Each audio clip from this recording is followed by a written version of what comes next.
Hello, welcome back to the channel, Flesh to the Father. In today's video, I'm going to be explaining the dangers of idolatry and why you shouldn't worship anything or anyone, including Jesus. Let's go. Okay, so the reason I want to do this video is because I study different subjects concerning spirituality and different paths. And what happens is sometimes when I'm studying in something, a light bulb moment will happen to me and I'll discover something that will be truth. And I'm going to share this in this video. And it's all about idolatry, how to find God and the different paths that people take.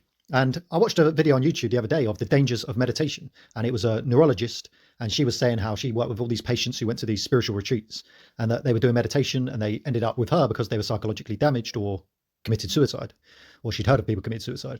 And while she had some points, what she didn't realize is that these people who were using the meditation were using it in the wrong way.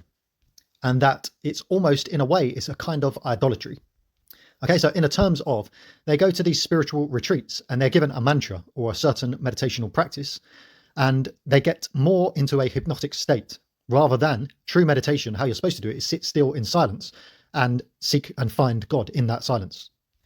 And the difference between the two is when you have a mantra and you become hypnotic, or when you do the mantra, you're in a hypnotic state, which lowers your consciousness. But when you're still and you're seeking God and you're realizing God and you're realizing you're a spirit, you're actually raising your consciousness and you're becoming born again in the spirit rather than entering into a hypnotic state. And the hypnotic state is idolatry because you end up worshipping the guru or the mantra. Whereas when you're still, being still and knowing and realizing and knowing God, you're actually seeking a true God, which is not idolatry. You're seeking God, you're seeking love, you're seeking truth, rather than being in a hypnotic state where you're escaping your ego rather than overcoming your ego. And people can try to escape their ego through mantras in meditation or through alcohol, through women, through TV. But you're getting into a hypnotic state rather than a meditative state with God. Be still and knowing God. And as I said, why it's idolatry is because you're putting the emphasis on the external tool rather than on God. And when you're still in silence, you're focusing on God. When you do any kind of other meditation, you're worshipping the meditation, the guru. When Christians do their biblical meditation, they're worshipping the words. They're not actually worshipping God. And from there, I realized that everybody on a spiritual path, unless they're truly in silence, knowing God and realizing God and being born again spiritually, unless they're doing that, they're practicing idolatry. Okay, so you'll get people who will do psychedelic drugs. And the problem is they worship the psychedelic drug rather than coming to know and worshipping the true God. And this is not to say that some of these psychedelic drugs don't have benefits of using them and that they don't awaken you. What I'm saying is what happens is how it turns bad is people worship the drug rather than God, just as people will worship their spiritual guru rather than God. And that brings me on to Christianity. Even with Jesus, the Christians practice idolatry because they end up worshipping Jesus rather than worshipping and knowing the true God. And I think this is a problem that happens is when you get someone who is of the truth, of which obviously Jesus was, he has the truth and he tries to teach the truth, which is pointing us back within ourselves to know God and seek God and find God and overcome our ego and our idolatry, because everything in this egotistical world is idolatry. But once you return to the spirit and you're born again, you're like the prodigal son, you find the Father and then you find the truth, you find the love. And the problem with Jesus and any other spiritual guru is he's pointing the way, but instead of people finding the way and doing the work themselves, they worship the guru. So just as all these people who go onto these spiritual retreats and they get these mantras and they worship their guru, the Christians worship Jesus when Jesus is trying to point you back to point you back to the Father. And then obviously there's been all this confusion, people saying, oh no, but Jesus is God. But it's just people who don't understand spiritual wisdom. And if you want proof, even in the Bible, it tells you this, and Jesus tells you this, because the rich ruler who wanted to understand and know God went up to Jesus, bowed down before Jesus and said, good teacher, tell me how to know God. And Jesus said, why do you call me good? No man is good, only God is good. And so that is Jesus' way of saying, do not worship me, worship God. That you're practicing idolatry when you're worshiping me. You need to seek the Father yourself, worship God alone. And also when he cleaned his disciples' feet or washed their feet, that was another way of him saying, I am humble, I am a servant to my Father, do not completely worship me.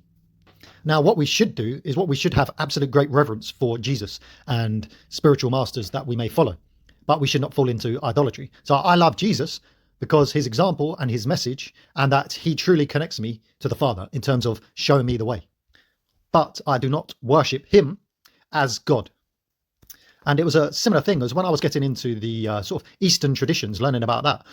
Whilst I loved some of the spiritual teachers, And there was one I followed a lot called Sadhguru, and I liked him. But I watched all his videos and I liked him a lot, just as I love Jesus a lot. But it did kind of weird me out that some of his so-called followers, they were totally obsessed with him. It was like, it was idolatry. At the time, I didn't realize it was idolatry, but they were just completely obsessed. They almost worshipped him. And this doesn't say that the guru wanted worshipping, but these people fell into idolatry in the same way that Christians fall into idolatry, worshipping Jesus rather than understanding Jesus and knowing how Jesus returns us to the Father in a correct way, which is spiritually, not worldly, believing in Jesus and then attaining heaven, saving from hell, a false teaching.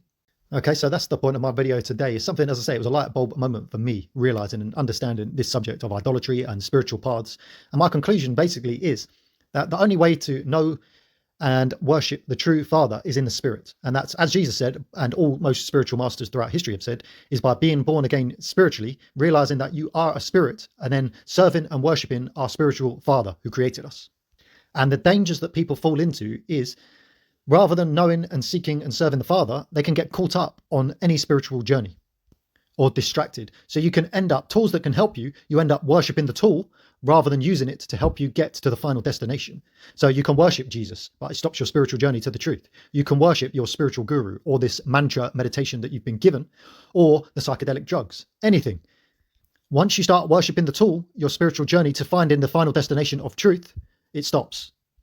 And also a problem is, unless you reach the final destination of knowing the Father and knowing God's true love, you will not be able to serve God. And this is why you see, for an example, so many Christians just seem like absolute hypocrites. They go on about Jesus and the Bible and all this stuff. They've fallen into idolatry and they think they're right, but they don't live. They're not a living example of God's love. They're judgmental. They're angry. They're hatred. They're falling into their own addictions. They still completely struggle with sin. They can't overcome sin. And it's because they haven't truly returned to the Father and they haven't overcome to know love and to serve the Father, as I said. And they're still stuck in their ego, practicing idolatry. And I'm going to end the video also by saying that when you're dealing with worldly people, just understand nobody is perfect. You know, maybe Jesus came in and he was perfect. Absolutely. Maybe that was the case. But from there, all spiritual teachers and all these things, nobody is perfect. And I have a lot of reverence for spiritual teachers, such as I enjoyed listening to Sadhguru and Roy Masters, but I see them as very good teachers, but I understand that they're also, nobody's perfect. And they're most likely making mistakes along the way, as all of us will do. But you have idolatry where people think that people are perfect, but you also have the opposite, where if your spiritual teacher makes one mistake, you think that they lose all credibility, when maybe they just made an honest mistake. For an example, Roy Masters is a teacher I love, but there's a few things that I slightly disagree with. But that doesn't mean that if I have to slightly disagree on one thing, or I think that he may have been proven wrong with time, that doesn't mean that he was completely wrong. It just means that maybe he didn't have the knowledge and wisdom at the time to know the absolute truth, because at those times when I was looking at it, it was way before the internet. So he wouldn't have had the access to the knowledge that we have today. And as I said, we shouldn't practice idolatry, but also allow people to make small mistakes. Nobody's perfect in this world. Only God is perfect, as Jesus told us. Okay, so that's the point of my video today. Like the video if you like it. Comment below if you have any comments on this subject. If you're new to the channel, subscribe for more, and God bless everyone. Goodbye.